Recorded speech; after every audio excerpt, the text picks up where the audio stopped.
night of April 11th, 1979, the troubled teen sat alone in a stolen car. Parked in a closed-off beachside lot at Fort Myers Beach, Florida. The beach was dark, quiet until a local reported the suspicious vehicle. Lee County Deputy Lynn Hall responded to what seemed like a routine call. But the moment he approached the vehicle and questioned the boy inside, everything unraveled. Donald bolted from the car, and Deputy Hall gave chase. They clashed in a violent struggle, and in a horrifying twist, the teenager managed to wrestle the officer's gun away. One shot rang out, one shot that would end Deputy Hall's life and seal Donald's fate. Just 15 years old, Donald David Dilbeck was arrested and sentenced to life in prison. But that was only the beginning of the nightmare. Years passed, but prison did little to change him. On February 7, 1983, he tried to escape, only to be caught the same day. His rap sheet inside prison grew. Attempted assault, drinking contraband alcohol, constant disciplinary issues. Despite all of this, Dilbeck was transferred to a lower security facility. And it was there amid system negligence, and overlooked warnings that the next tragedy was set in motion. June 22, 1990, Dilbeck was working at a catered event outside prison walls, a part of a vocational program at Quincy Vocational Center. But instead of staying under watch, he quietly slipped away into the Florida heat. 48 hours later, he was in Tallahassee, stalking a new victim, armed with a paring knife stolen from a kitchen. Dilbeck approached a woman named Fay as she sat alone in her car at the Tallahassee Mall. He forced his way in and tried to carjack her, but Fay fought back. Condé paid the ultimate price. In a brutal, frenzied attack, Dilbeck stabbed her multiple times. Her car crashed in the mall lot, bloodied and lifeless. He fled on foot as 911 calls flooded in, first reporting a crash, then a stabbing, then a manhunt. Police found him hiding in a backyard nearby, still gripping the bloodied knife. The public erupted in outrage. How could a convicted murderer, already sentenced to life, walk out of prison so easily and kill again? Governor Bob Martinez was furious. Prison officials were fired, security tightened. But it was too late for Fay and for Donald Dilbeck.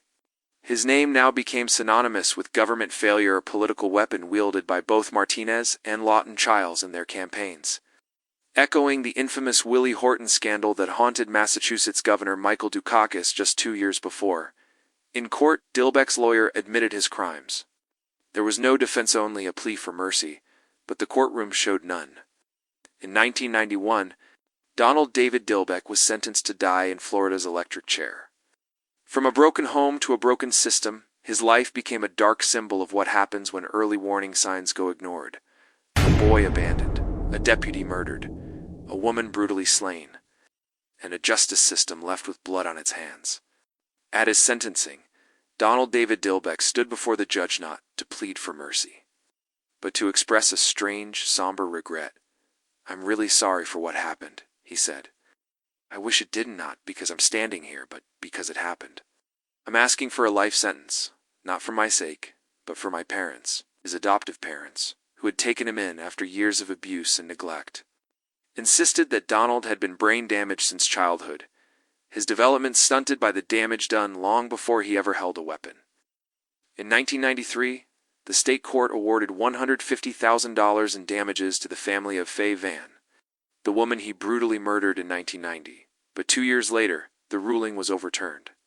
The court decided the state couldn't be held responsible for failing to protect the public from a prison escapee, claiming that the state's duty was only to the public at large, not to individuals. Still, it left one question unanswered. Could the state ever be held accountable for what an escaped convict does? By then, the justice system had made its decision about Dilbeck, convicted of first-degree murder, armed robbery, and armed burglary. He was sentenced to death on March 15, 1991. The court tacked on 2 additional life sentences, stacked on top of the one he was already serving. Decades passed. But justice, as they say, has a long memory.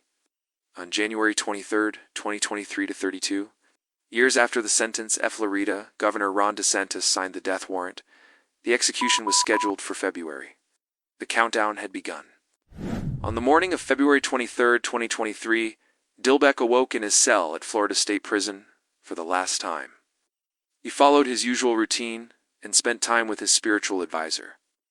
At 9:45 a.m., he was served his final meal: fried shrimp, mushrooms, onion rings, butter pecan ice cream, pecan pie, and a chocolate bar. Hours later, the U.S. Supreme Court denied his final appeal. His attorneys had argued that Dilbeck should be spared due to brain damage caused by fetal alcohol exposure. During her pregnancy, his biological mother reportedly drank up to a case of beer a day. By age 4, Dilbeck had already been removed from her custody due to ongoing abuse. At 6 p.m., after 11,932 days behind bars, Dilbeck was strapped to the gurney. He was 59 years old. Witnesses watched through the glass as the execution began. Covered up to his armpits, he clenched his jaw and puffed out his cheeks. His chest twitched and his left arm jerked. At 6:05, prison officials tapped his eyelashes and called his name. He didn't respond. By 6:10, his face had turned ashen. A physician checked his vitals and pronounced him dead at 6:13 p.m. His final words ignited controversy. In a bitter, defiant tone, he lashed out at the governor, who had signed his death warrant. "I know I hurt people when I was young. I really messed up," he said.